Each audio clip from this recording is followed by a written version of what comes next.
Good morning, I'm Maiki Oreta and this is the Bilyonaryo News Channel special coverage of President Ferdinand Marcos Jr.'s fourth State of the Nation address. Over the next 2 hours, we'll bring you live updates from the House of Representatives, the Senate, and Malacanang as the country tunes in for the President's midterm report. For today's coverage, I'm joined by a very special guest, former Bureau of Internal Revenue Chief, Henares. Thank you, Maiki, and good morning. We'll also bring you the latest business headlines and speak with top analysts and industry leaders to get their take on the economy, investment climate, and how the Marcos administration is tracking more than halfway through its term. So, Kim, it's going to be a very interesting morning. We've got 4 guests lined up, 4 different topics, but interconnected. First up, we've got economist Mike Rickerford. He's going to set the macro backdrop. Then we've got Go Negocios Joey Concepcion. He's going to zoom into the MSME frontline. Then we've got PCCI's George Barcelon. He's going to capture it from a big business lens. And then we've got Philexport ECOP Sergio Ortiz Luis on ties in export and impact on jobs. Yeah, I'm looking forward to speaking to them and finding out what they want to do. Yeah. What they expect or what they want BBM to talk about, President Marcos. No? And I think when I'm reading their wish list, almost all of the business sector have the same wish list. Yeah. So let's see whether the President will say something that will make them happy. Hopefully. Yeah. We're hopeful for that. So, Kim, you were the former BIR commissioner. Very interesting perspectives you bring to the table. We're so happy to have you. In that regard, what will you be watching out for in today's SONA? Well, I think the first thing that I want to hear from the President is how is he going to resolve the climbing debt that we have? No? Yeah. Because now it's 65% of our GDP already. No? Yeah. So it's the highest ever. No? And the other thing that I think I want the President to have more hold on is the legislative process, no? Because we see him vetoing a lot of bills. Mm-hmm. So I would think his PLLO should do more work and to make sure that there's a better coordination. Yeah. Well, we've got Mike Rickerford up first. He's our first guest. We can talk about the fiscal strategy, especially given our record 17 trillion peso debt. That's something that we'll tackle with him. Yes. Okay. All right. First, let's take a look at how global markets performed last Friday. U.S. stocks edged higher, driven by strong corporate earnings. Just over 20% of S&P 500 companies have reported, and nearly 90% have beaten expectations. That's lifting market sentiment and suggesting resilience in U.S. consumer and business demand, despite higher rates. The Dow Jones Industrial Average gained 0.5%, the S&P 500 up by 0.4%, and the Nasdaq higher by 0.2%. Over in Europe, we saw a mixed picture. The FTSE 100 dropped 0.2%. Germany's DAX lower by 0.3%, and France's CAC 40 inched up by 0.2%. Filipino manufacturers want action, and they're calling on Congress to deliver. The Federation of Philippine Industries is urging lawmakers to fast-track reforms that boost local production and crack down on unfair trade.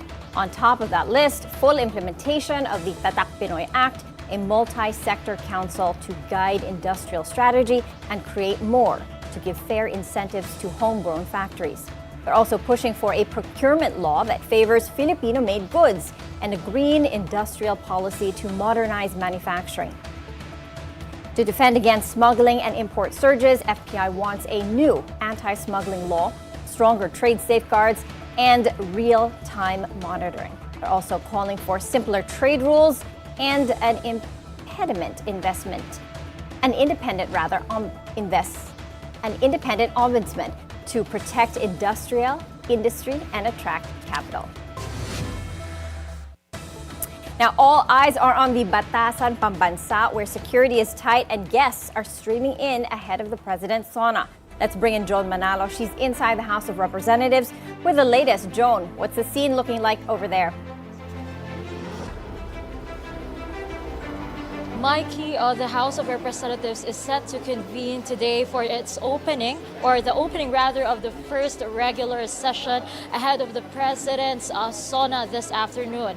The 20th Congress has convened at exactly 10 a.m. inside the House Plenary Hall, and at this juncture, it is already ongoing, and we can hear the roll call of the congressman inside the plenary. Among the key agenda items for today is the election of the House leadership for the 20th Congress. And as we all know, a majority of the lawmakers have expressed their support for late Representative Martin Romualdez to once again assume the role of House Speaker. Yesterday during the Thanksgiving Mass, Tingog Representative Jude Asidre even said that he is confident that Romualdez will be elected as the House Speaker for the 20th Congress due to the overwhelming support for him.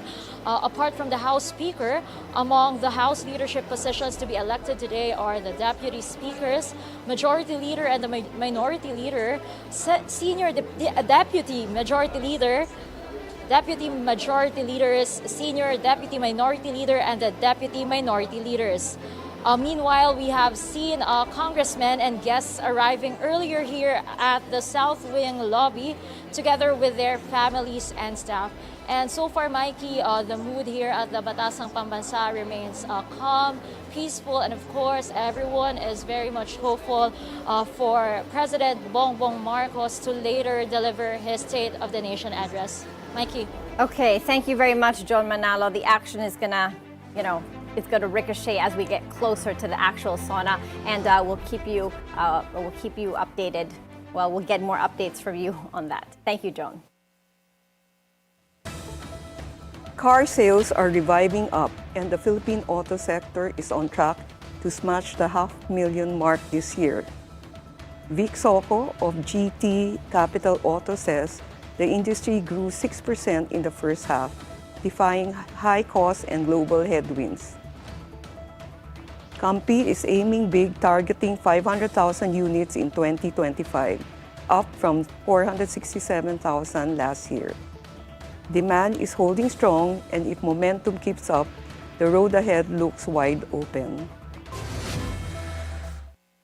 Tension is building outside the Department of Agrarian Reform as protesters gather with a message for the president. Let's go live now to Joash Malemban, who is monitoring the situation on the ground. Joash, what's going on over there? Maiki, protest action is currently underway here outside Department of Agrarian Reform ahead of President Bongbong Marcos' fourth State of the Nation address. The demonstration is led by peasant groups from Central Luzon together with members of the Kilusang Magbubukid ng Pilipinas. They are calling for genuine land reforms, citing the land use conversion, rice liberalization law, and the severe impacts of recent typhoons or the South Monsoon or Habagat on the agriculture sector. They are joined by other progressive groups including Human Rights Group Karapatan, the Gabriela Women's Party, and Bayan Muna Party List. Meanwhile, as early as 7 a.m., progressive groups have also assembled along Commonwealth Avenue to amplify their calls ahead of President Bongbong Marcos' SONA.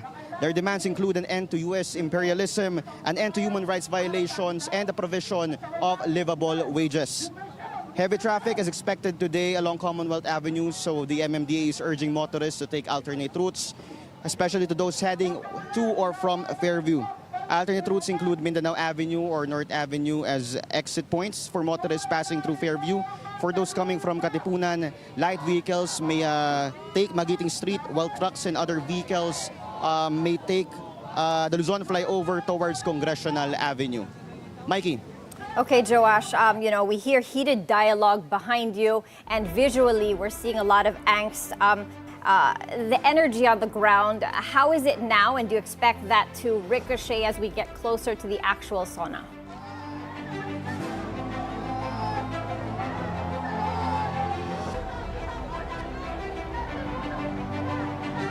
There's a bit of a time lag, or maybe he didn't hear me. Joash, how's the energy over there? How's the crowd? We hear heated discussion. We heard heated dialogue as you were giving the report. The images shown on the screen were also a bit aggressive. How is the situation there now? Galit ba ang mga tao, Joash? A lot of protests are ongoing right now, but as of now, there are police officers assembling here in order to control protesters from going outside as designated spaces as to where they can only stage their protest actions. As you can see here, police officers are assembling. They are having shields to control or contain the protesters staged protests here along the elliptical road here outside the Department of Agrarian Reform. But as of now, protesters said to us earlier that they will assemble later along the Commonwealth Avenue outside the Commission on Human Rights Gate to prepare for the People's SONA later at 1 p.m. Mikey. Okay, maraming salamat, Joash. Stay safe. That was Joash Maliban at the Elliptical Road in Quezon City. Credit growth is holding but not surging. Most Philippine banks see loan demand staying flat this quarter, even as rates start to drop. In its latest survey, the Bangko Sentral ng Pilipinas says over 70% of banks expect steady demand for both business and consumer loans. Only a quarter see an increase. RCBC's chief economist, Michael Ricafort, cites lower interest rate as a boost, but lending growth remains modest. Total bank loans inch up 11.3% in May to 13.37 trillion pesos. For an economy facing slower growth and a tough export climate, credit flow will be key to sustaining momentum. Now, with export growth under threat and GDP targets revised down, the Marcos administration faces growing pressure to rebalance the economy and rebuild confidence. To give us a macro snapshot ahead of the SONA, we're joined by RCBC's chief economist, Mike Ricafort. Hi, Mike. Good morning, and thank you for being here with us. Good morning, Mikey, and to our viewers. I'm here with my co-host, former BIR Commissioner Kim Henares. I guess I'll get the ball rolling with the first question. Mike, we're halfway through the Marcos administration. Taking a look at the big picture, how would you say our economic managers are performing at this junction? Yeah, good morning also to Ms. Kim Henares and to everyone. So far, our economic data, we have seen some slowdown in economic growth. First quarter GDP at 5.4%. That's a bit slower than expected. And also, we have seen the downward revisions by the multilateral agencies because of primarily because of Trump's tariffs and the trade wars. No, and it used to be like 6% target for this year and next year. Now it's down to like almost 5.5%. So that's a cut of about 50 basis points by the likes of World Bank, ADB, IMF, and the other credit rating agencies. Well, primarily because Trump's trade wars would slow down exports around the world, including ours, and it would also slow new investments, expansion plans, because there's still uncertainty as to the inventories, the production capacity, and the expansion plans of the various exporters. It's going to slow down also the employment in the global supply chains, and thereby reducing global economic growth and indirectly slowing down the Philippine economic growth. So that's external in nature, the slowdown, but nonetheless, the Philippines is still among the fastest growing economies in ASEAN and Asia after Vietnam, and we have favorable demographics to support, meaning to say that well, the country has been on the 10th year on the demographic sweet spot, meaning to say majority of our population already at working age. Our population is the 12th largest in the world at more than 114 million with an average age of below 25. So it's relatively young, the youngest after Indonesia's population, and the second largest also after Indonesia. So the country has been growing like even prior to the pandemic. From 2012 to 2019, it has been growing at least 6%. Had it not been for higher inflation over the past 3 years triggered by the Russia-Ukraine war and also, well, the Trump factor, our economic growth would have grown already by at least 6%. And, that's a product of the favorable demographics.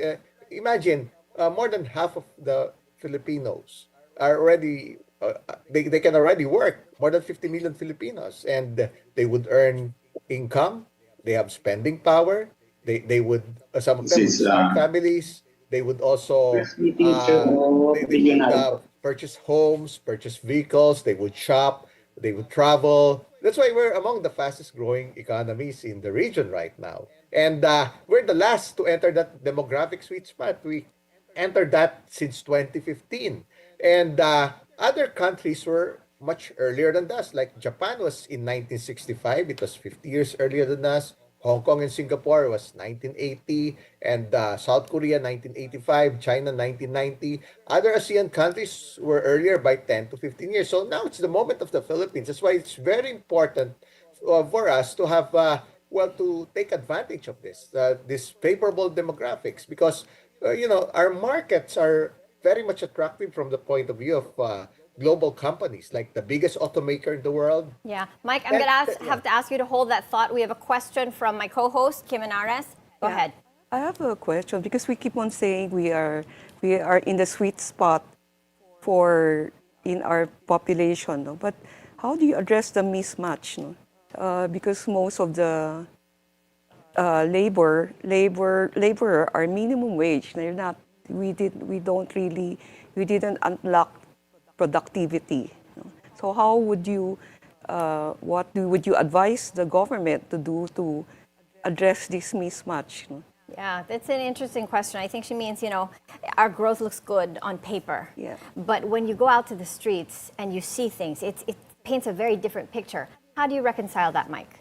Yeah, true. Actually, those are the so-called gaps. That's the potential growth of the economy.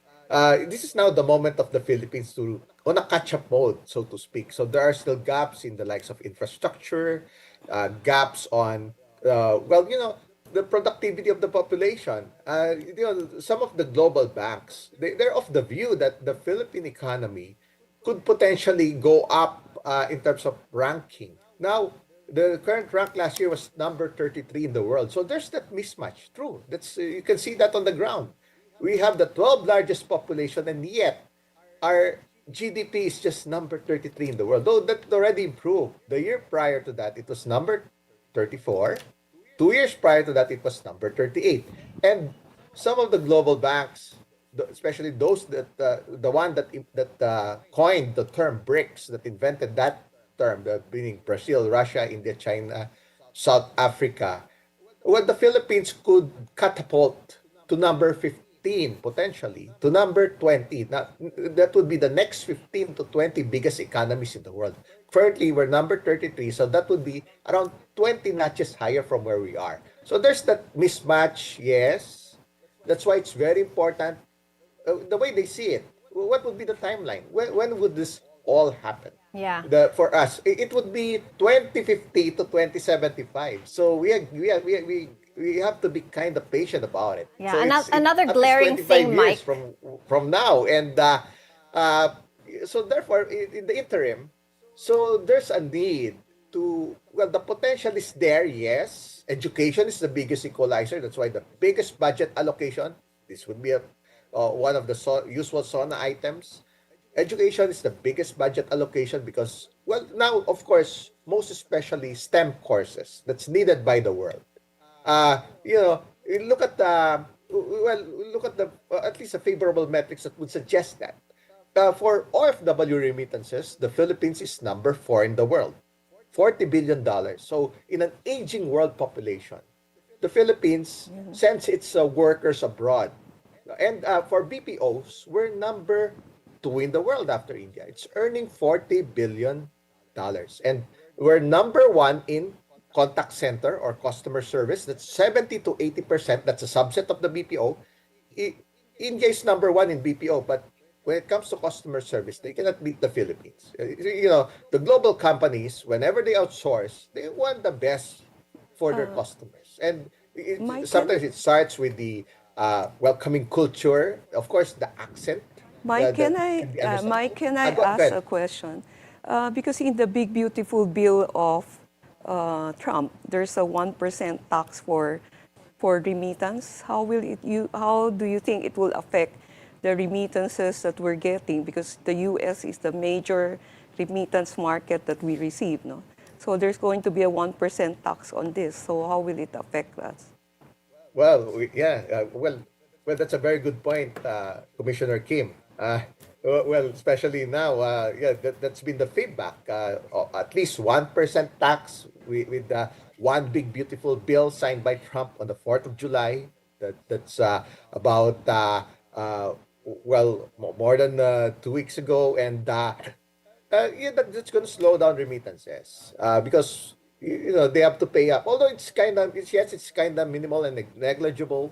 But what would otherwise be spent by OFWs, their families, most especially their dependents, would go to the coffers of the U.S. government in the form of taxes. And what would otherwise have been spent for basic commodities, food, uh, the utilities like electricity, phone bill, shopping, and many other things. So that's taken something that's 1% taken away from our economy, and it's gonna slow down a bit because it's gonna be paid by our OFWs based in the U.S., especially if they're non-residents, and it's gonna cut what would otherwise be enjoyed by the families Mike, here. I Or want to maybe, ask you yeah, go ahead. one more question. We don't have that much time. The national debt, that's another thing we wanted to focus on. Our debt and our fiscal strategy. The national debt is at a record 17 trillion pesos. What are your thoughts on this? And what's the fiscal strategy, the most prudent fiscal strategy to trim this? Yeah, that's one of the actually, if there's priority items that needs to be focused on, well, especially this is a multi-year thing. Now the debt to GDP ratio is yeah, it's more than 60%. The international threshold is 60%, and we have seen pronouncements recently that you know locally, according to the Malacanang, the threshold from their point of view is would be Wala na. around 70%, and the debt has been rising. Like prior to the pandemic, it was a little less than 7 trillion pesos. Now it's almost 17 trillion. It's 16.9 trillion. So it has been, prior to the pandemic, it has been rising less than 500 billion pesos per year, like somewhere between 300 billion to 400 billion pesos per year. Now the pandemic came, well, everybody else around the world had a similar dilemma because of slower economies and the need to give that slow down tax collections and the need to spend for stimulus, for assistance programs, various. And, suddenly by 2020, 2021, 2022 per year, it was 2 trillion suddenly. It ballooned. It's like more than 4 to 5 times higher than the typical year.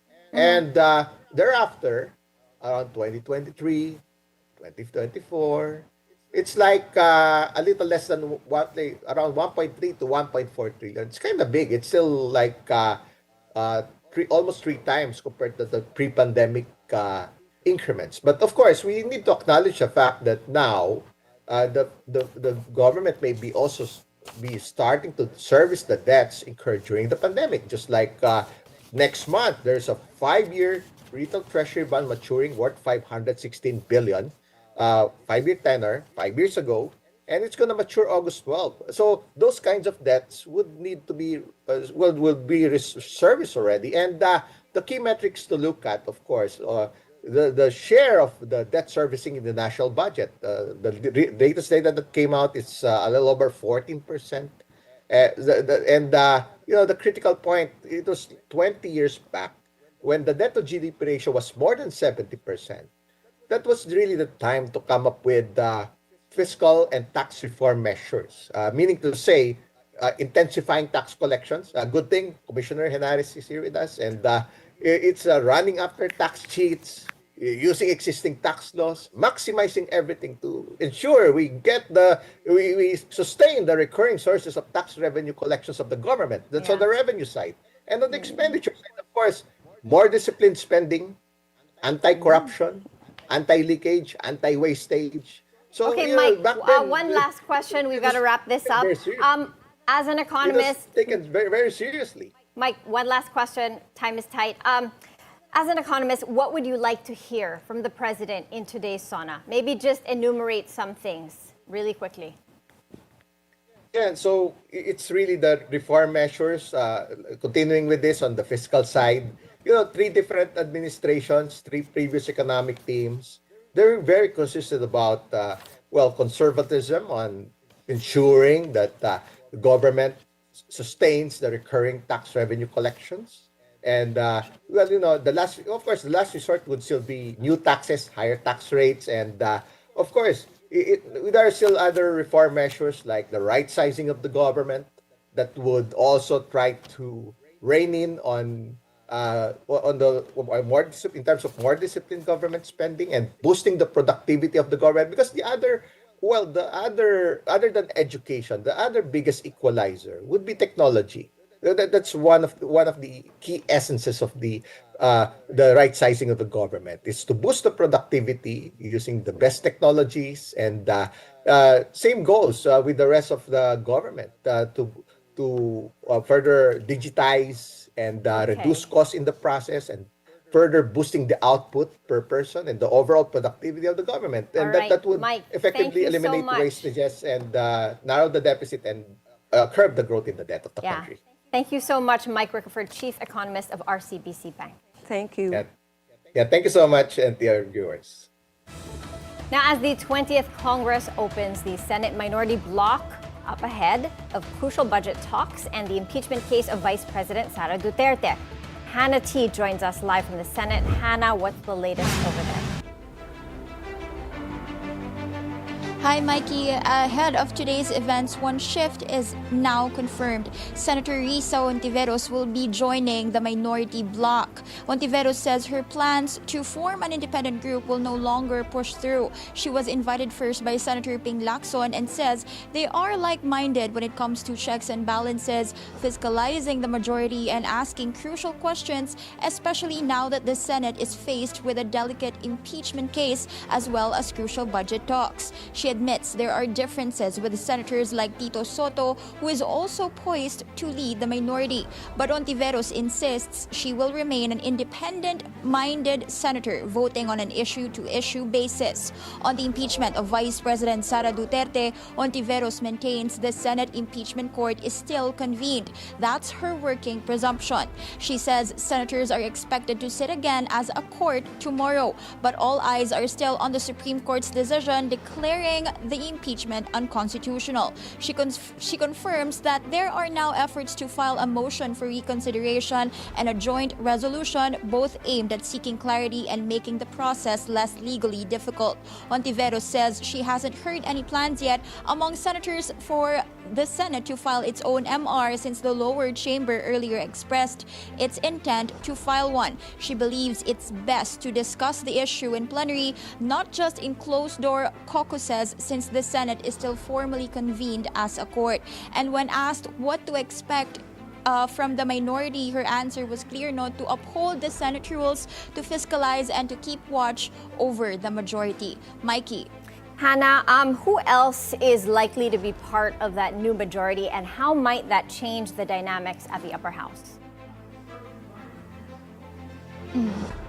Mikey, let's go first to the minority bloc. There are 5 senators who are poised to join that bloc. That is first Senator Tito Soto, Senator Ping Lacson, Mig Zubiri, Loren Legarda, and of course Risa Hontiveros, who just confirmed that she will be joining that bloc. And on the part of the majority, Senate President Pro Tempore Jinggoy Estrada earlier said it's about 17, more or less 17 senators who are poised to vote or reaffirm the leadership of Senate President Cheese Escudero. Actually, Mikey, ongoing ngayon sa Senate plenary itong pagboto or reaffirmation ng majority sa leadership ni SP Cheese. Nauna lang nagsalita itong si Senator Joel Villanueva, saying nanatiling matatag daw si Escudero despite harsh comments from the public on the impeachment case of VP Sara. And of course, we are expecting on the minority naman, on the part of the minority, medyo halo kasi when it comes to principles. Pero sinabi na ni Senator Risa Hontiveros, she's willing to work with like-minded senators like Tito Soto kahit daw nagkakaroon ng differences when it comes to issue or other issues na medyo hindi sila nag-agree nung bago pa man naging senador itong si Tito Soto. Mikey. Thank you, Hannah. We've got one question from my co-anchor, Kim Henares. Yeah, I just wanted to know where is Kiko Pangilinan and Bam Aquino aligned with? Are they going to be with the majority or with the minority?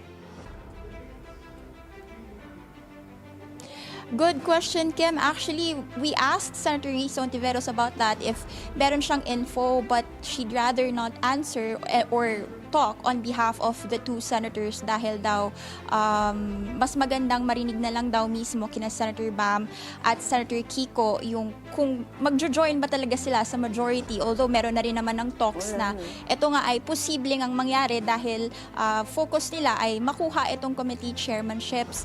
So ngayon hinihintay pa rin natin yung official statement from the two senators, pero when it comes to Senator Risa's answer, sinabi niya na consistently naman daw regularly nakakapag-usap pa rin silang tatlo, and earlier sinabi niya na rin na wala siyang sama ng loob tungkol doon sa posibleng mangyari. Kim? Thank you. Yeah, an answer like that would be wise to hear from them themselves, right? Okay, thank you, Hannah. We'll check back with you as things develop over there. That was Hannah T. live from the Senate. Now we're taking a short break. You're watching BNC's special coverage of President Marcos's fourth State of the Nation address. Keep it here on the Bilyonaryo News Channel.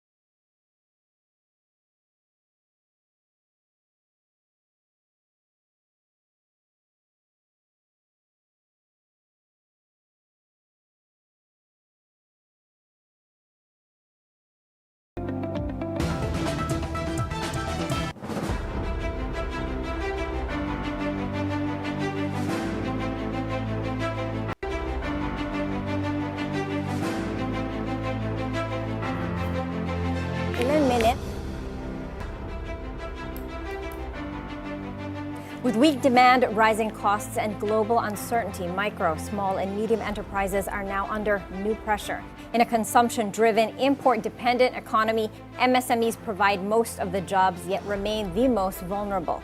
Go Negosyo founder and former presidential advisor for entrepreneurship, Joey Concepcion, joins us now to lay out what entrepreneurs need to survive, scale, and stay relevant. Hi, Joey. Thanks for being with us this morning. Good morning. Joey, we're halfway through the Marcos administration. From where you sit, what is the real state of the MSME sector today? Well, President Marcos' administration is doing something very different. The full support of BBM and through his secretaries is well in place. As you can see, Go Negosyo has been around for the last 20 years. We have worked with from the time of PGMA all the way to their test time and now President Marcos. The full support is really to scale up our MSMEs. This country will really not get anywhere if we do not scale up the largest contributors to our economy.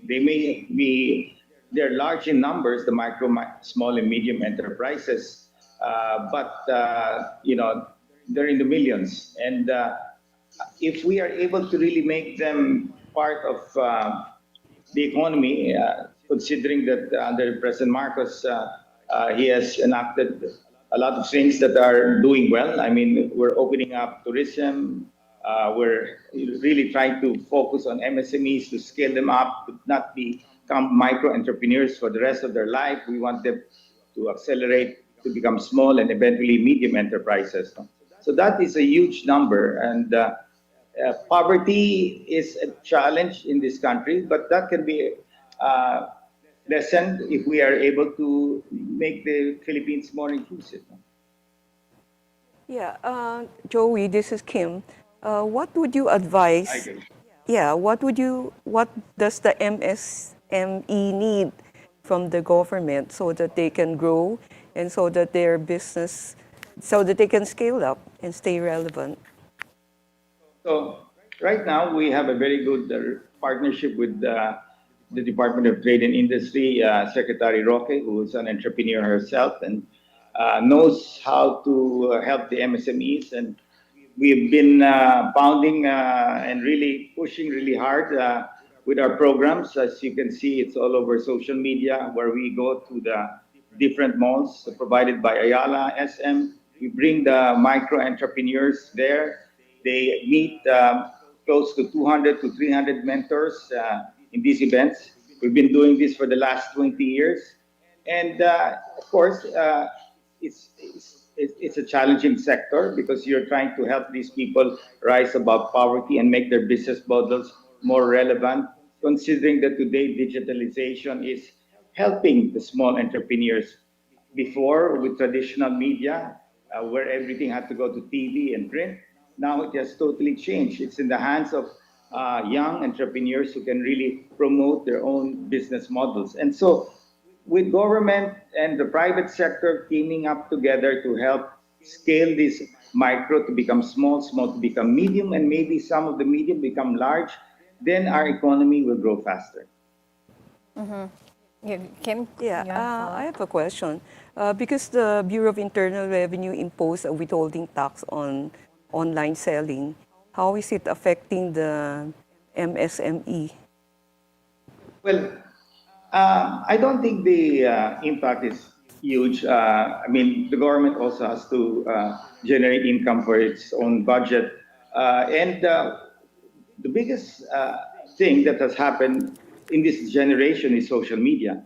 To be able to get influencers, now you don't get superstars anymore. You don't get artistas and actors to promote your product. The mere influencer himself or content creator has taken that big chunk of helping many of our entrepreneurs. Not only the micro, small, but even the large companies are all into social media. I don't see anybody advertising in traditional media anymore. It's very, very, very seldom do you see that.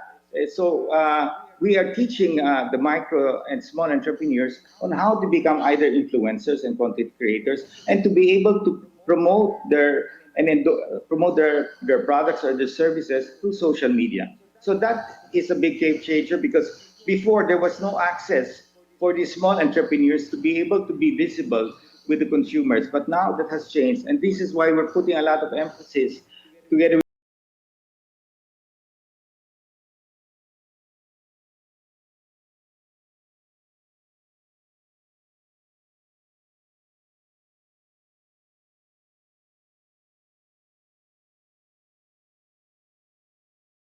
Percent tariff to the U.S. while American goods entering the Philippines are duty-free. What kind of pressure does this create on the ground, and what are your thoughts on this 19% tariff?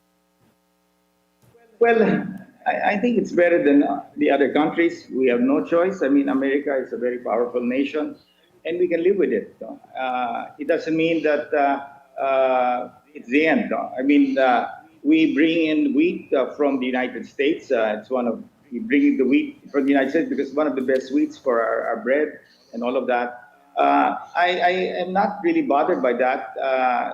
These are challenges that even other ASEAN countries will face. But I guess, I mean, we just have to move forward and we have to be able to help not only our micro, small, and medium enterprises, but even large companies like ourselves. Of course, will also get hit. But in the end, we will have to find maybe prices will go up because of the tariff. But nevertheless, what's important is that we don't look at all these problems. Let's look at the opportunities. And many entrepreneurs here are very creative now in finding ways on how to grow their business and how to become more profitable. Joey, the tariff is still subject to negotiation, right? So if you were to advise the government, what tariff rate do you want them to negotiate downward to? Of course. I mean, but sometimes, you know, when you are a bigger company, let's assume that the Philippines is, I would say, a small to medium enterprise, we were to look at it, and America is a large and extra large company, no? So yes, they have they're basically full control. I mean, America is a superpower. They have almost every resource, but I mean, it doesn't mean that the Philippines will not be able to grow. No, I think there are many other ways that we can push our economy forward, and it's really, to me, big business can handle all of these challenges. We bring in a lot of wheat from the United States, and but the idea really here is it cannot be big business growing the Philippine economy. It has to be micro, small, and medium enterprises that will have and should have a bigger role. And the only way is for us to scale them up. And this continues to remain a challenge, but with private sector, with DTI under Chris Roque, who is an entrepreneur in the past, who owns her own business, and she is an excellent secretary, because now we will have a trade secretary who understands on how to grow our micro and small entrepreneurs. They run in the millions. So if we're able to bring them up and have them improve their business model, then this country will, many of them will be able to employ more people. So when they employ more people, wages will improve, all of that. So we have to focus on the economy, because that is going to drive a lot of opportunities for people. And again, I am the chair of the ASEAN when we take over next year in the Philippines. And our slogan is prosperity for all, not only in the Philippines, but the rest of the ASEAN nations. No? So we must create greater prosperity and opportunities for our micro, small, and medium enterprises. Yeah, Joey, you mentioned your involvement with the ASEAN talks. How can our 2026 ASEAN chairmanship actually benefit SMEs and not just the big corporations? That is actually where we are discussing right now.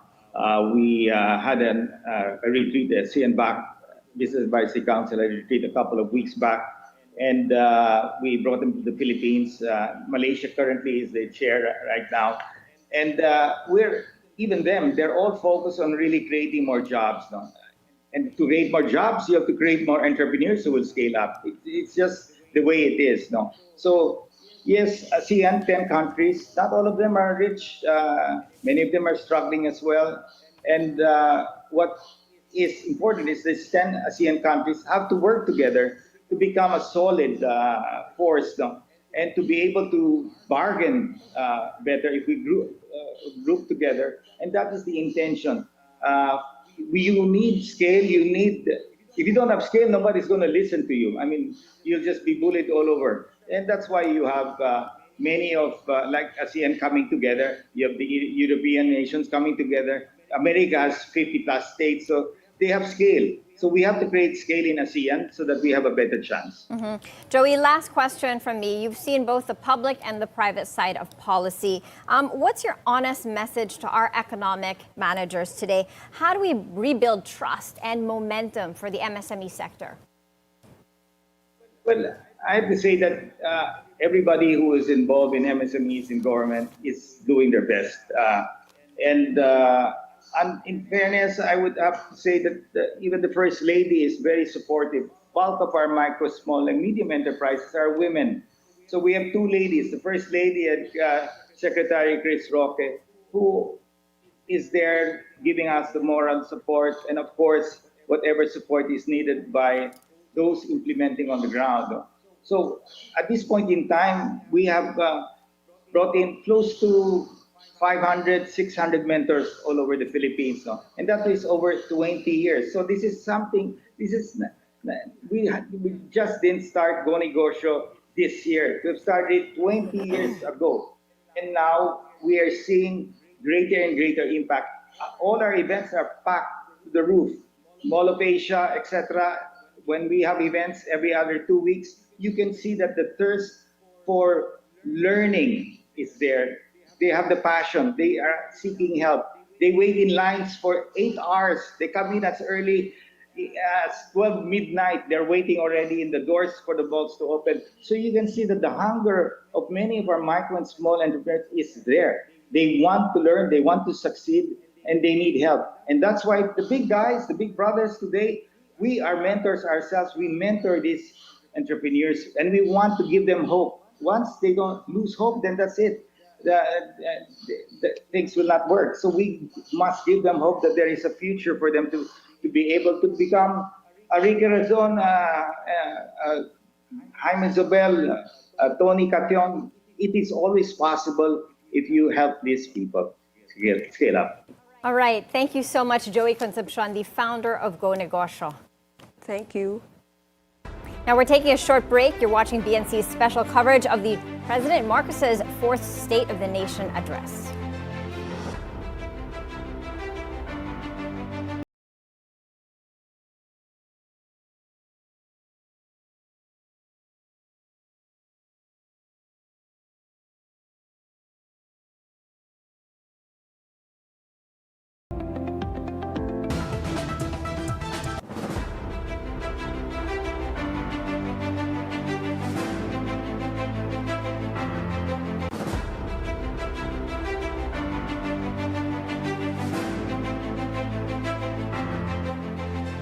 Welcome back. Let's check on Asian markets this Monday morning. Right now, the Nikkei 225 is in the red, down by 0.7%. Hong Kong's Hang Seng Index higher by 0.9%.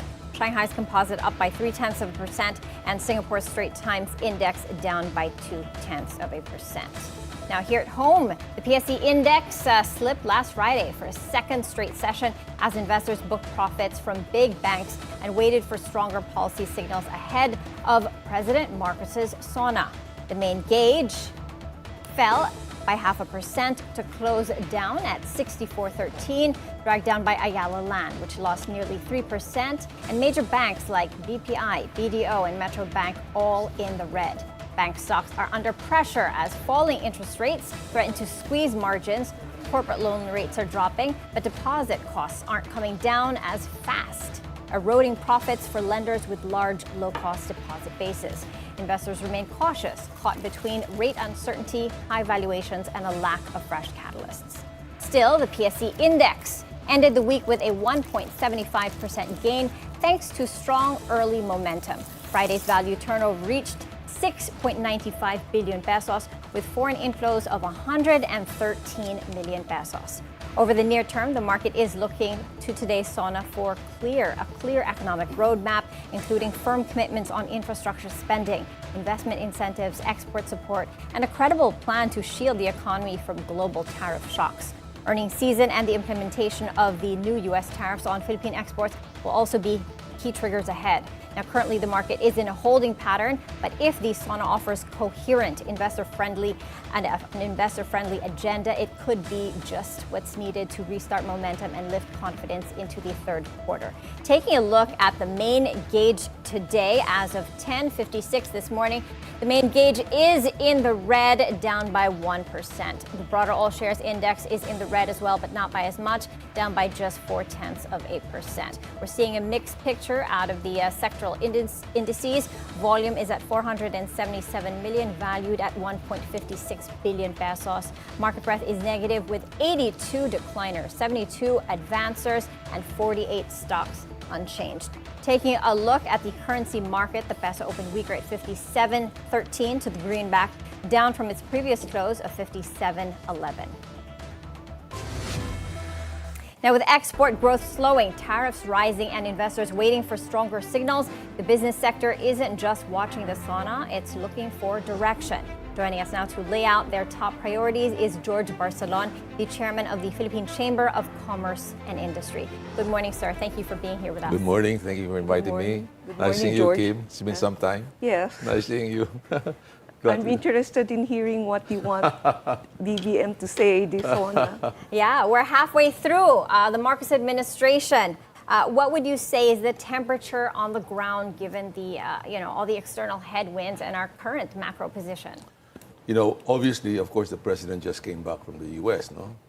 And I think he gave importance to this reciprocal tariff issue. Of all the ASEAN leaders, our president is the only one who personally went and argued our case with U.S. President Trump. So it's been challenging, as what you've seen on the TV. President Trump mentioned that our president was quite a good negotiator for whatever it is. But what I'm saying is that in the SONA, the business sector would like to hear more specifics. Because the 10%, well, we're given from 17 to 19%, no? Now, but aside from that, the bigger issue is to allow U.S. imports Access tariff-free to the duty. Philippines, okay? And that is something that we've been hearing different interpretation. The sectors such as agri is quite concerned. Because if it's an open, if it's a blanket 0% on tariff, that would be an issue with the agri sectors. So, but in some of the statements that were released by Secretary Ferdinand and also I believe Secretary Chris Roque, they said the free tariff would be selective. Okay? Yeah. It's on. I just have a question, no? Because you said he gave importance to the tariff, right? And he's a good negotiator, supposedly, right? But Indonesia did not have to go to the United States. Their tariff went down from 32 to 19. Yes. So, what That's can what I'm you saying. say about the that? The president gave it importance. That's why he had to personally be there. But again, some of the other countries' leaders thought it better to have their financial people, no? Trade go, people, yeah. So, but that being said and done, it's really water under the bridge. So we have to live with it. But I think Federico said this is still subject to negotiation. No? Yes. That the 19 is not yet cast. Yes, and that's the hopefully that's the positive side that the business establishment is hanging on. And I also heard the interview of our ambassador to the United States, Babe Romualdez. And there's a lot of work behind the scene. As a matter of fact, Ambassador Babe Romualdez mentioned that they're working at it. Hopefully, it could go lower pa, from 19%. But there was a statement that was quoted by President Trump that I don't know whether that statement refers to the Philippines. But generally, he said, I would not go lower than 15%. Yeah. And that is what we've been hearing in the European side of things. Because The Japanese got 15%. Japanese got 15%. So we, on our side, aside from the trade issues, our president or our government could also ask for more American tourists to come. Okay, there's another thing, Mr. Barcelon. We can't just look at it purely through the economic lens. Yes. It's tied to broader cooperation, Yes. from defense to infrastructure, diplomatic alignment, and as you mentioned, tourist arrivals. Yes. When you look at the deal in its totality, not just as a trade agreement, do you see it as a win or as a loss? What are your thoughts, sir? Actually, a lot of business people here expected more. You know, on the other side, we have to be very open about it. We are close allies of the United States. We have extended a lot of, especially in the Concessions. cooperation on the military side. Okay, that is something that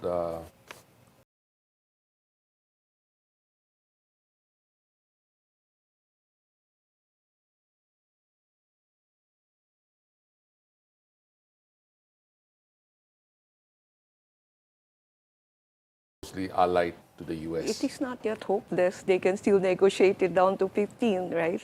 Yes, that's why I said there's still a bit of upside. When I heard Ambassador Babe Romualdez mention in one of the interview that it's still under negotiation, and but what's important to be clarified, I think, with the in the SONA of the president, is that to clarify whether this The open access. tariff-free open access cuts across. No, it's a blanket. I think they were saying it's a motor vehicle, Yes. soybeans, Yes, wheat. yes. That's But the- the and concern, medicine. Yeah, the concern about this is what if on the side of President Trump, the way he understood it is everything. And it's hard for us to argue with him because this has been publicly announced and covered by worldwide television. Looking at the bigger picture, sir, is the issue really the tariff rate, or is it our lack of long-term industrial strategy to build our capacity and scale our exports? What's the bigger picture here, and what are the gaps that come to fore in light of this? The long-term planning, the NEDA has done its homework. They have presented the Philippine Development Plan for 2022 to 2028. We're not short on the planning side. What we're short on the gaps is the implementation. Okay, like President is quite aware about trabaho para sa bayan, which is good because we have still quite a high unemployment rate, and I have to commend the President his sensibility about this wage increase.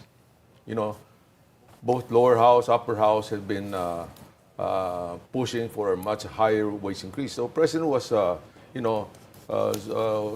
the wisdom to see that it's a question of creating more jobs rather than for us to lose our competitiveness by having such a high labor cost. So I commend him for that. And also the fact that our inflation rate has been kept in check. Okay. A big portion, of course, is with the lower price of rice. So that's good because this cuts across the majority of our population. Okay. So the good side of it, of course, the SONA is usually wherein the President make his report on what are the things that have been done and have been helpful. But talking about the present situation, okay, which I think the President is quite aware of, the flooding that we see all over. Okay. My friend, Mr. Dennis Wee, called me up yesterday after and said, I was just flying around because he inspects. Who Dennis Wee? The one, Converge, okay? Because he's flying around to check on his facilities. Yeah. So he said, wow, I did not expect La Union. Grabe daw. So that's a pressing issue now. Of course, in relation to that, we know every year, one of the biggest ticket item is flood control, okay, and all of that, which amount to, I checked, last year was 2024, budget was 242 billion pesos. For this year's in the GA, it's 257. Okay. And as what my good friend here, Ms. Henares said, it's the question of implementation. Okay. So the fund, now I don't know how accurate this data is, no? Ang nagamit dyan, mga 70+% lang of the budget. But of course, you can understand sometimes may mga delay, or it's some of the projects that were anticipated did not go as smooth as it did. So those are issues. Food security is one. Now that we have this typhoon, we can expect lower harvest. Okay, and the planting season for the farmers on the palay, it's usually June, July, August. It's flooded already. Flooded. Yeah. Yung germination of the plant, sayang. In the past, when we have flooding like this, the harvest was reduced by sometimes more than 30 to 40%. Yeah, and we're only at the beginning of rainy season. Only at the beginning. Yeah. Mr. Barcelon, I'm going to have to ask you to hold that thought. We'll continue this discussion, but first we need to give way to this update. Protesters have gathered in Mendiola in Manila ahead of the President's SONA. We have Paolo Barcelon on the line to give us some updates. Paolo, what are you seeing on the ground? Maiki, good morning. Security is tight here outside the Mendiola Peace Arch in anticipation of other protest actions that will be held in light of President Marcos Jr.'s State of the Nation address. Now, a group of protesters have already assembled here earlier and had already concluded their program just a half an hour ago. But since midnight, barricades have been set up outside Mendiola to keep protesters away from the Malacanang Palace gates. The Manila Police District says around 2,000 of its police personnel have been deployed to augment cops in Quezon City. They've also sent a few hundred cops to try and guard the palace gates. As you can see earlier, there had been tight security just outside the palace gates, and according to MPD spokesperson Police Major Philip Ines, the protesters were allowed to hold a very short program, lasted around 45 minutes to an hour, and they already dispersed to head to Quezon City. Their only request was to make sure that traffic flow around the Menola area was smooth. So far, we haven't seen any more group of protesters that have been gathering outside Menola as well as at the Liwasang Bonifacio. But right now, police are still keeping a tight watch outside these gates just in the event that more protesters come in. Back to you, Mikey. Paolo, can you give us a sense of the size and the composition of the crowd you're seeing there? Well, earlier, Mikey, the crowd was composed of different members of the Kilusan para sa Pambansang Demokrasya. Police estimates are around 250 to 300 protesters, but of course we'll have to double check later the final figures since these are initial estimates. They stayed here for around an hour or so and then already packed up, preparing to go and join the other protesters at Commonwealth Avenue, Mikey. What exactly are they clamoring for, Paolo? And if you've spoken to anyone on the ground, what is it that they want to hear at the President's SONA this afternoon? Great question. One of the things that they were asking, Mikey, was to make sure that labor rights will be included in the SONA. They're also saying that the government's 20 peso per kilo rice program is inadequate and it can really sustain a family's hunger situation. So they're also asking that the president address labor and food security concerns because these are the most of their worries as of the moment, as well as the usual claims that protesters have. For example, ending contractualization, making sure that the minimum wage is further increased. So these are just some of the concerns that they were raising and they were trying to ask earlier, Mike. All right. Thank you. Thank you, Paolo, for that update. Okay, we take it back to our guest here, Paolo Barcelon with the PCCI. Okay, George. Sir. Sorry, George. Paolo was who I was talking to a while ago. This is George Barcelon. Okay, sir, you just returned from Japan, a couple of foreign trips. What are foreign investors really saying behind closed doors? Well, we attended a meeting in Japan with our counterpart, Kankairen, which is the Osaka Chamber of Commerce. Okay? And of course, they also take the cue from United States that the go-to place must be the Philippines. Okay? And we know we are in the radar, but there are certain gaps that we have to really fill up. Okay, you know, one of the concern, of course, it's our cost of power is quite high, and the other one that is sometimes overlooked. Well, actually, there are two. Our logistic costs. Our logistic cost is one of the highest. Okay? You know, by sea, by land, by air, it's one of the highest. So we have to work on that. And not to mention that this has been a perennial issue, the ease of doing business. Okay? Now, when you talk about the ease of doing business, it softens already. You know? We're talking really, the reality is that the bureaucracy and corruption. Okay? We're just putting in a better light, the ease of doing business. Okay? And in our trips, from the private sector, we really promote our country. That with the decoupling of trade on the supply chain with U.S. and China. So we've been telling a lot of suppliers, okay, for them to relocate to the Philippines. Okay? And this has been consistently our message. But again, we have to make ourselves ready. And I've said many times, I said, look, we are in the radar, but we do need to provide. We're always in the radar. Yes, yes. But now we really have to provide landing lights on the runway. Okay? When I say landing lights, it means what I mentioned, power, ease of doing business, logistic. And with that, I would think that with what has happened in this tariff, reciprocal tariff, we have a certain comparative advantage, okay, in the whole adjustment on the reciprocal tariff.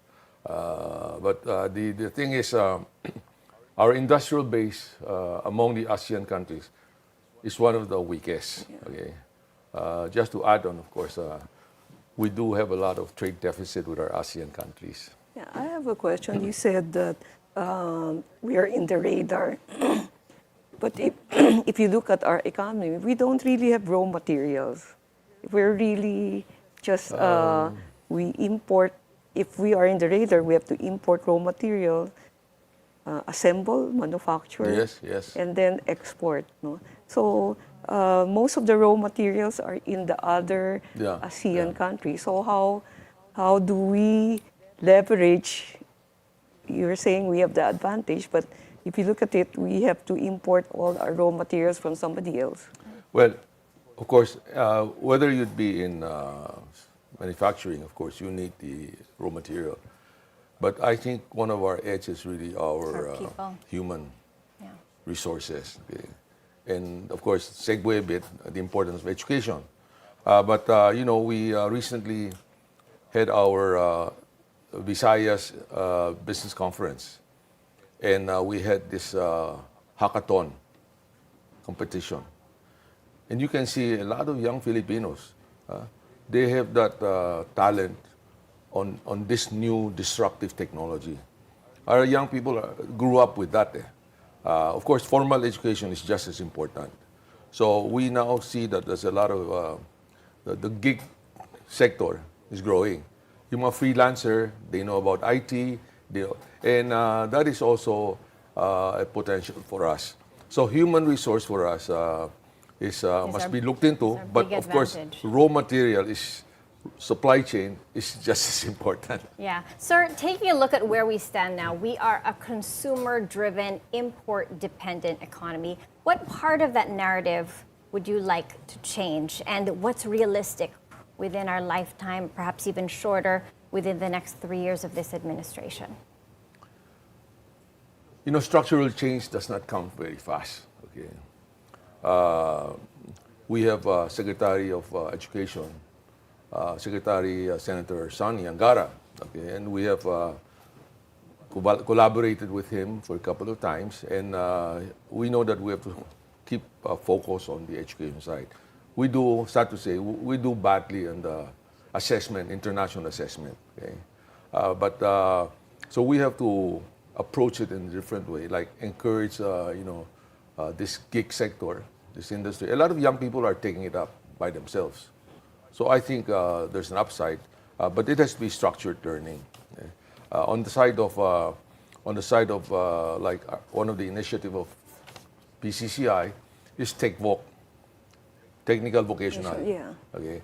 So we work through some of the companies for them to take in students coming from K-12, okay, and have internship. Okay? And then hopefully that with the kind of background they have, they would be easily employable. Mm-hmm. Actually, that's my question, because the K-12 program was really to make people prepared for employment without going to college. But there seems to be a disconnect. Business still up to now, for menial jobs, still want college graduates. Yes. So how do you, because you're the industry, you're the business sector, how do you convince your colleagues stop doing that? Because let's say for menial job, you don't need college graduate, you just need K-12 graduate. There's a, now that you mention it, a lot of businesses now, businessmen, they realize that sometimes you don't need a college degree for the job. Okay? And a lot of this, some of this, as I said, young people who are brought up in this digital world, so they have a knack for it. Okay?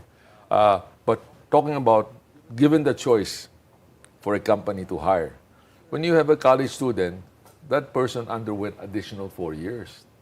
Okay, so that's a lot of plus for them.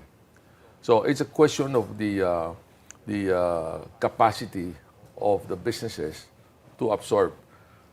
So to solve that, the only way we can do it is for the local businessmen to expand their business, also for foreigners to come in, okay, expand their business. Now, I'd like to talk about the impact on the reciprocal tariff. Okay. Per se, one side is how we work our deal. On the other side, what's going to happen to the U.S.? The U.S. Import tariff before was like 2.4% across the board, generally speaking. Now with all of this new set of tariff rates, their average is going to be 17.5. So that, in a way, influenced the cost of living in the U.S. So it's not my statement, but a lot of economists in the U.S. are saying that they may reach not up to the level of recession, but their economy will slow down. Okay. Yeah. If they slow down, for us exporting countries, Yeah, we if get they're gonna affected. yeah, exactly. We get We affected. benefit because Yeah. we get. Yes. Everyone's going to look to cut costs in the United Yes, States. As yes. growth slowdowns, they're going to look to cut costs. They're going to look to cut expenses. Yes. They're going to look to offshore things, Yes. and hopefully we can catch all of that. But our neighbors aren't just our neighbors; they're our competitors. They're not standing still, right? They're not standing still. They're not standing So we still. need to act fast. In that regard, sir, let's talk about the legislative agenda for this 20th Congress. The PCCI is endorsing 20 priority bills. Among them, which of the three would you think would have the biggest and the fastest difference? You know, one of the items there is about the maritime. And it's something that touch on the logistic sector. Okay? And we have to have laws that provide the private sector, you know, some leeway. You know, like the open access, the internet. Okay. Okay, that has been Konektadong Pinoy.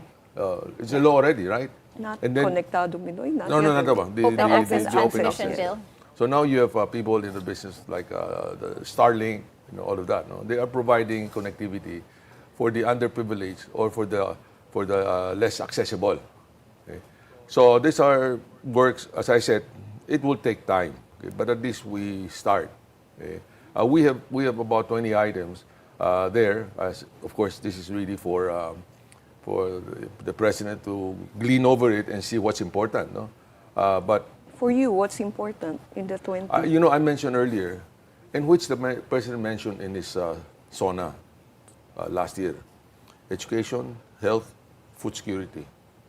Right? So what specifically about the three do you want him to pass?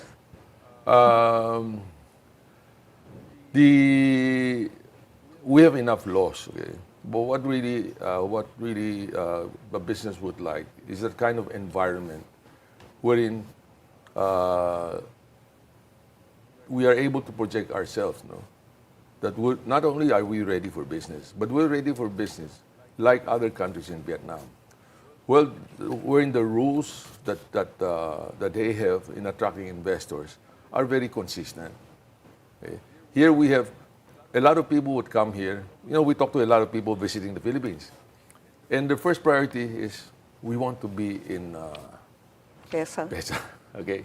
Because there's no, the laws are clear, implementation are strict, and quite often. So shouldn't we make the whole Philippines Pesa na lang? That was the whole idea. I was in a meeting with the local government. I said, look, you the PESA Secretary General would quote me that you should have the DNA of PESA, okay? Because that will make our whole country attractive, not just isolated PESA zone. Okay. Another question, sir. A little similar, a little different. We just wanted to get not just an economic update, but also where we stand, perhaps morally and ethically, as we come into this SONA and the next half of the president's term. I'm talking about the impeachment. The Supreme Court just halted the impeachment trial of Vice President Sara Duterte. What are your thoughts on this? Does this calm political risk, or does it raise new concerns, perhaps about institutional checks and balances? What are your thoughts on this very divisive issue? Well, my personal thought, and of course, you know, getting feedback when I travel, is that the less back noises for the country, the better. Okay? If people see our country as, you know, unified, people are able to work together with different parties, that's a plus sign. Well, it's not peculiar for a country, no? to have a political Political squabble. noise, yeah. Other countries have that. Yes. Hindi naman tayo lang eh. They have that, so they understand. But when it reaches a level wherein it creates awareness of other countries na they ask, what's going on in your country? You know that level of back noises is It's not comfortable. not comfortable. Okay? We don't bother with their issues. Well, everybody has naman eh. You know, we're a democratic country and you always have people, parties conflicting approach to how the government should be run. So my personal take is that the less of this, the better. And I have, in my argument, as I said, shared with you, I always tell them, kayo rin eh, may problema rin kayo. Hindi naman kami lang eh. Yes, that's right, sir. Well said. The less political noise, the better, because there are so many more important things that our lawmakers need to focus on.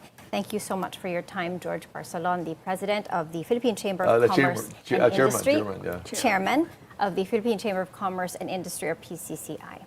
Thank you. Thank you very much. Thank you. Thank you Nice seeing you again. Seeing you again. We're taking a short break. This is BNC's special coverage of President Marcos's fourth State of the Nation address.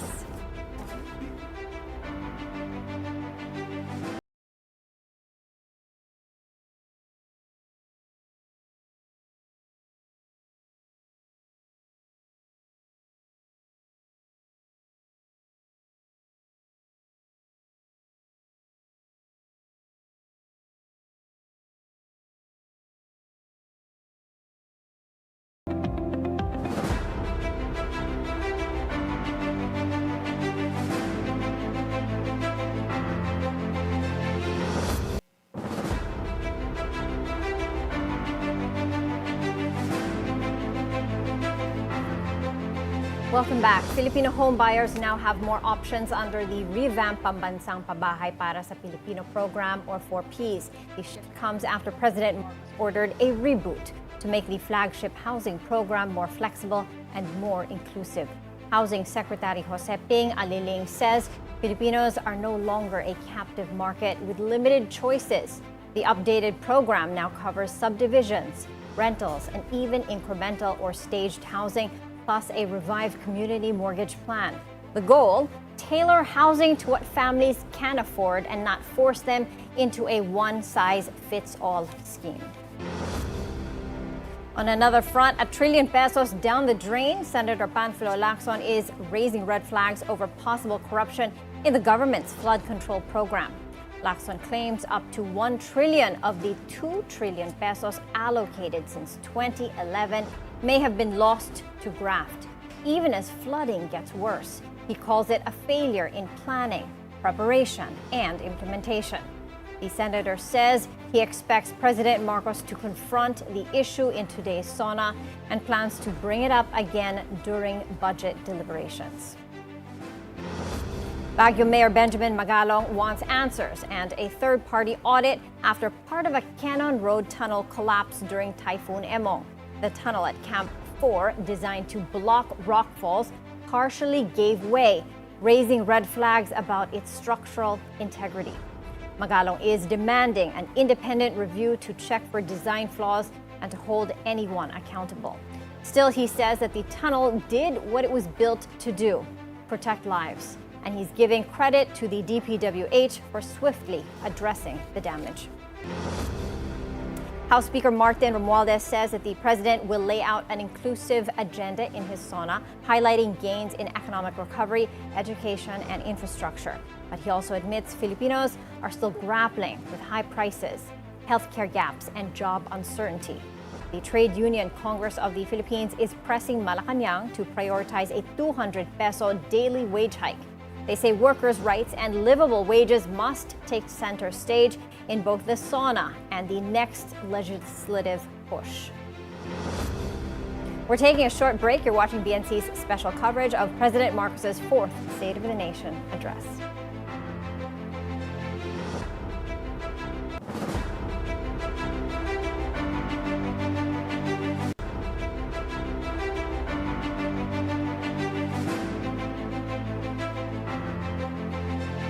Welcome back. Digi Plus is staying in the game even as its stock takes a hit and regulatory pressure builds. The The company says its user base is holding strong and operations are running smoothly despite market volatility.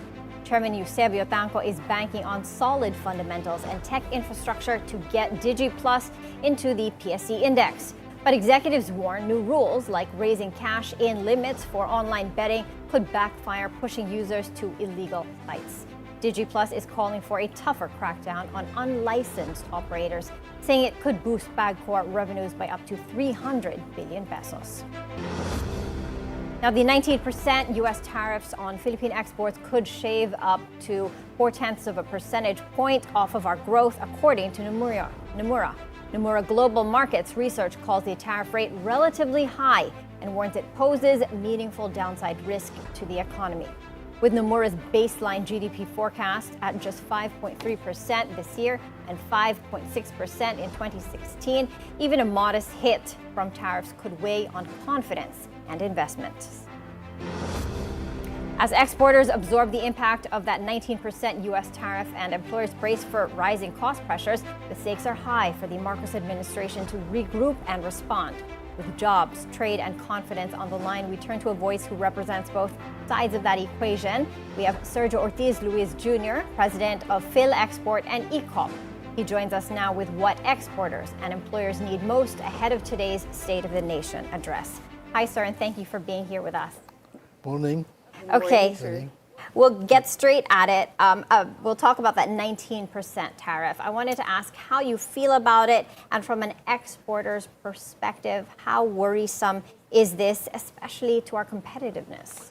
Well, we don't feel elated about it, but we're not exactly sorry about it.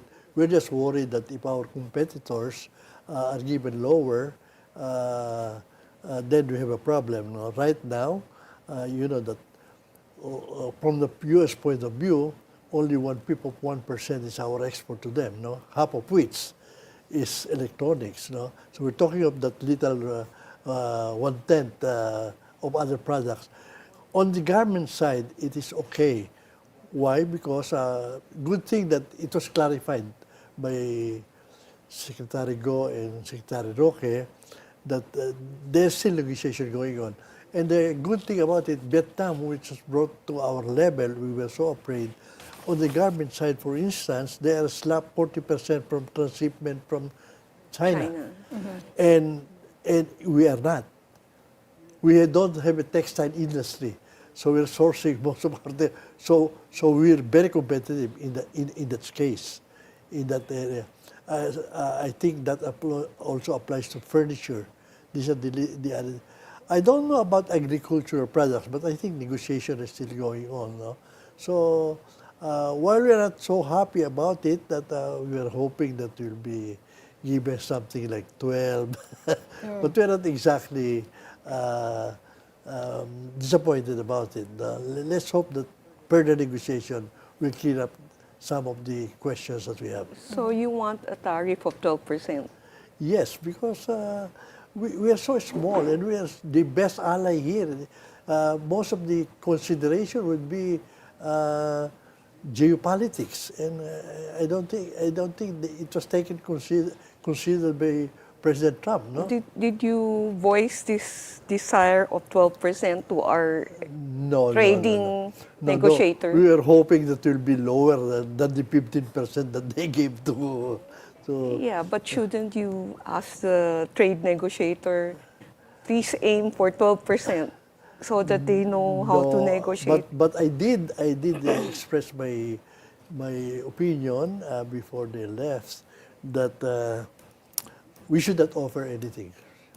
We just have to remind them who we are, our size, our relationship with them, and that we should be better. I was expecting that we get lower. I'm not exactly looking at the numbers. Sir, what's PhilExport asking now in response, and what can we do to cushion the blow for our exporters? Well, we had a survey on our exporters in May, and 90% said they're still doing as usual. And they even increased. The other 10% their buyers are wait-and-see attitude. So they're looking at so they're trying to look at other markets. No? So effectively, at least up to June, even July, I think there is no adverse effect to us of this tariff. We don't know what will happen henceforth. What are we doing to look for other markets? I mean, this is also an opportunity for people to find other market because the U.S. market is imposing a this Well, side. we have an export development plan, which we do every 3 years. We have laid out the strategies. We have laid out, and including, unfortunately, the government idea of export development is lip service. We don't have, the one really on the front line of this is Department of Trade. The budget of the Department of Trade is pathetic compared to their mandate. So there's practically none compared to our competitors' expenses for They have research, to do so much with so little. R&D, development, market research, even our postings. I think they have just enough money for stamps. So it's really, we have to graduate Yeah. from looking at export as an expense, but looking at it as an investment because we're being left behind.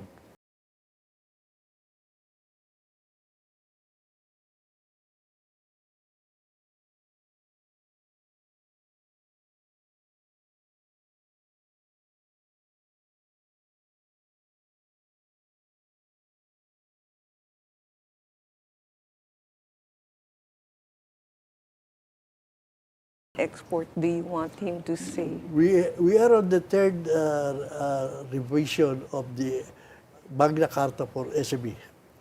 And again, it's lip service. The funding for SME that I saw in 2019 that we gave is $10.1 billion. Thailand, $230 billion. That's how we expect SMEs to be the backbone of our economy. And we say, well, the SME of Thailand is 90%, also like us, more than 90%. But our SME, 90% of our SMEs are micro. And they don't graduate, they just fall on the side, somebody comes in. So no budget. That we just talk about it. Every government agency will say we support the SME. Everything. Yeah, but government is the most inefficient institution, right? And asking them to spend, it will not really go to the SME, right? So, what do you think should really be done to provide the funding and the capital to the SME themselves, no? Diretso sa kanila. Kasi kung dadaan sa gobyerno, siguro 20% lang yung makakarating dun sa SME. That is true. The same as flood control. So what should... Well, I think we have been working that one of the institutions in Magna Carta for SME is the lending? DTI lending sa SB Finance, SB Capital. Yeah. We were hoping that it will be the biggest lenders, small lender. No? We requested Bangko Sentral to allow them to form their own lending policies if they have money. And finally, they agreed, in the version that they said that if you can take away from the Magna Carta the provision which says to be supervised by the BSP. By the BSP, then we can let it go.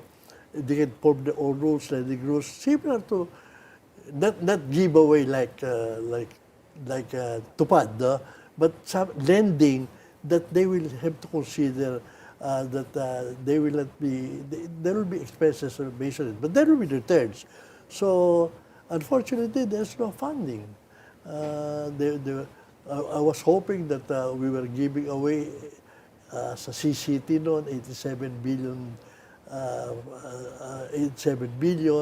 and for monitoring 15 billion, and and I think for the monitoring only the budget of DTI and the OST is the same as that monitoring fee. Sir, you mentioned SMEs being underbanked, and you mentioned SB Corp. The proposed MSME Magna Carta reform aims to expand loan access and remove BSP oversight of SB Corp. Do you support this, and will that move the needle on financing for small businesses? Well, I hope that we're able to, in the draft now, that the SB will no longer be, so they can form their own rules. But you can form your own rules, and supposed to be the funding will come from penalties from the of the lenders of yung 10% lending to SMEs, but there is practically none. Everybody's compliant, so we need funding, real funding. And I was working on the idea that if you can give away all this money free, wala naman sustainability, why not give to invest in SME?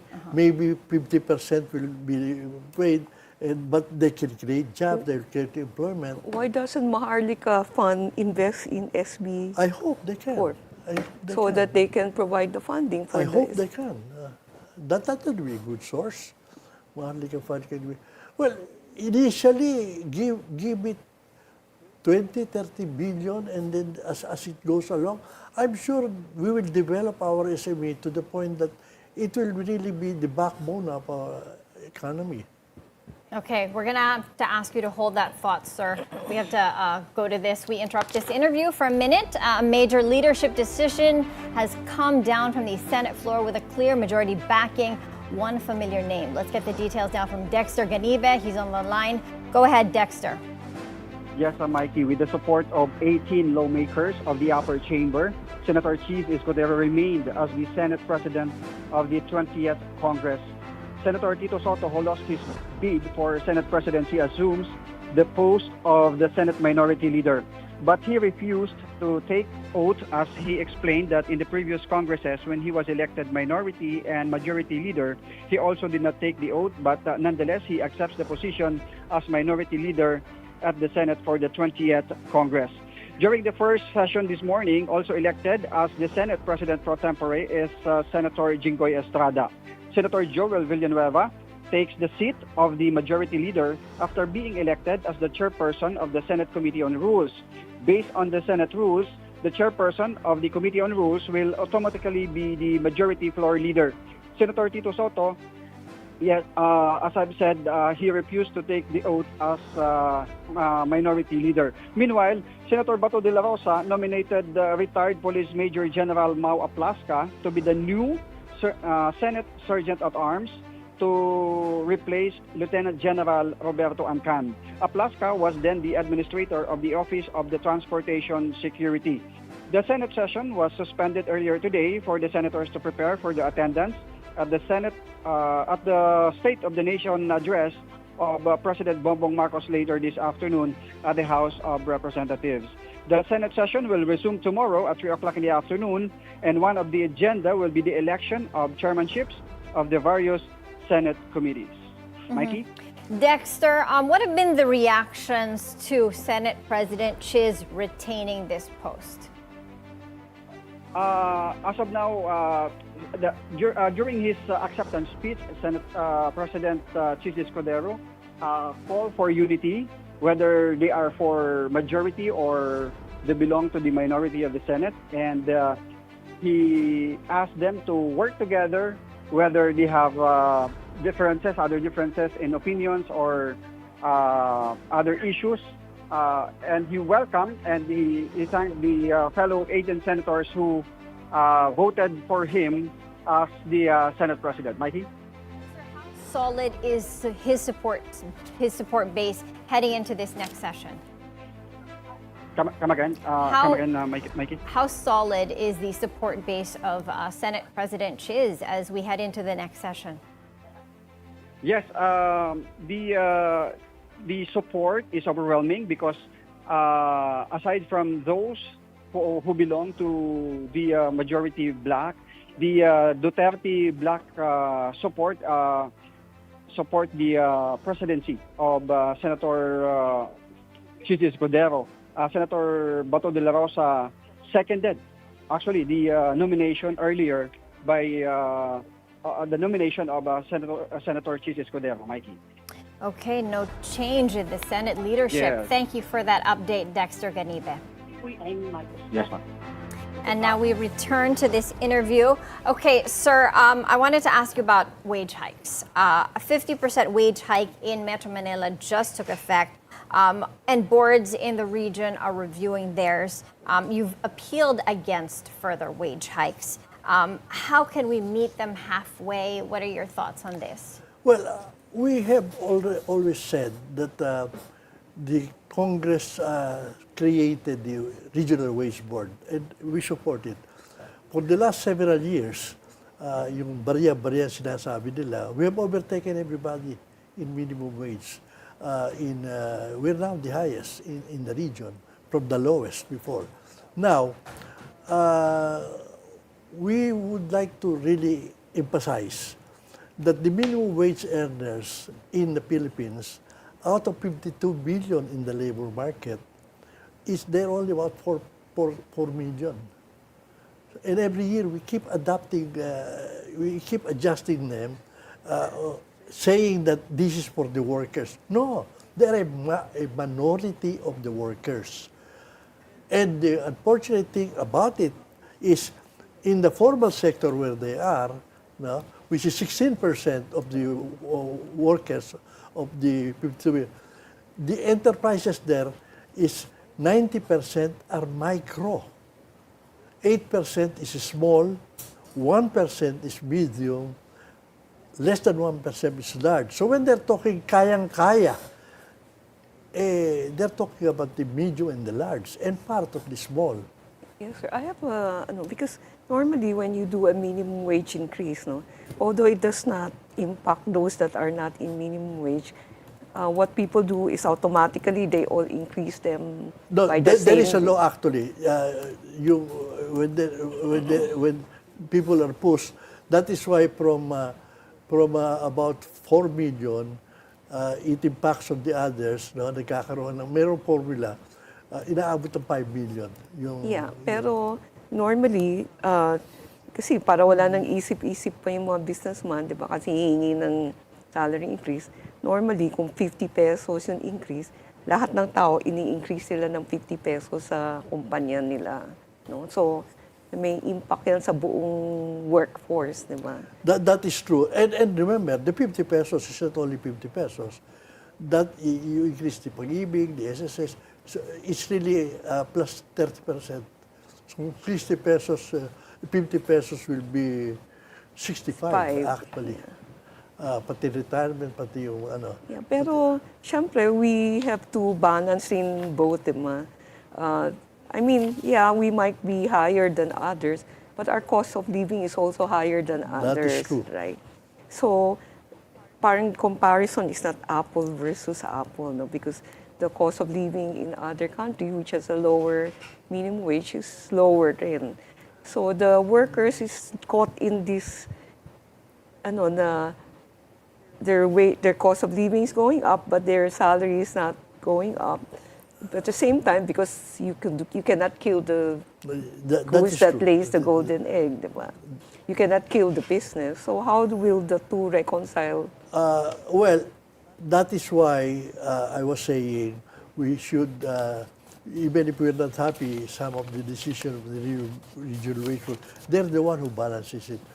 The workers, the employers, NEDA, DTI, DOLE are the ones doing it every year. Even motu proprio sometimes in some regions. No? And the reason is you have to balance not only the employers, it's not a question of this time. As I said, 52 million in the labor market, only 4 million to 5 million are affected. And how do you balance that? We should address, how do we look at the farmers? wala namang employer yun. The fisher folks, the market vendors, the tricycle driver, jeepney driver, they are 90%. So whenever you increase, what will the companies do? Especially if they will increase the prices if the market will still absorb it. If not, magbabawas ng tao. Or yung iba, hindi na lang mag-i-expand. So who do we address? Pag tumaas yung presyo, good thing, the minimum wage earner who are regular jobs, they're employed, paano na yung mga farmers? Pababa yung kita. Paano Okay, yung mga sir. fisher folk? Last question. What do you want to hear from the President SONA this afternoon? Well, just to say what he did, last year, they requested him to the Senate, yung 100 pesos, nalampasan na ngayon, 50 pesos ka, 45, doon the other 30, nalampasan na yan sa Senate. Now, the President will just have to say what he said in the Labor Day when he addressed them, when they were asking them to certify as urgent The wage. yung 200. What he said is, I am instructing the regional wage board to immediately convene so that they can make the adjustment earlier, a balanced one, which they did. The regional wage board of NCR already came up with their 50 wage increase. All right. Thank you so much for your time, sir. Unfortunately, that's all the time we have for this interview. That was Sergio Ortiz Luis Jr., the president of PhilExport and the Employers Confederation of the Philippines. Thank you very much also. Thank nice you, to sir. meet you. Nice to see you again after so long. And with that, we wrap up our special SONA coverage right here on the Bilyonaryo News Channel. I'm Maiki Oreta. A big thank you to our co-anchor today, former BIR Commissioner Kim Henares. This wasn't really her thing, but she stepped up. Thank you so much, partner. Thank you, Mikey. It was a pleasure, a new experience. All right. Cheers to new experiences and more conversations with substance. All right. Thank you. Thank you for watching, guys.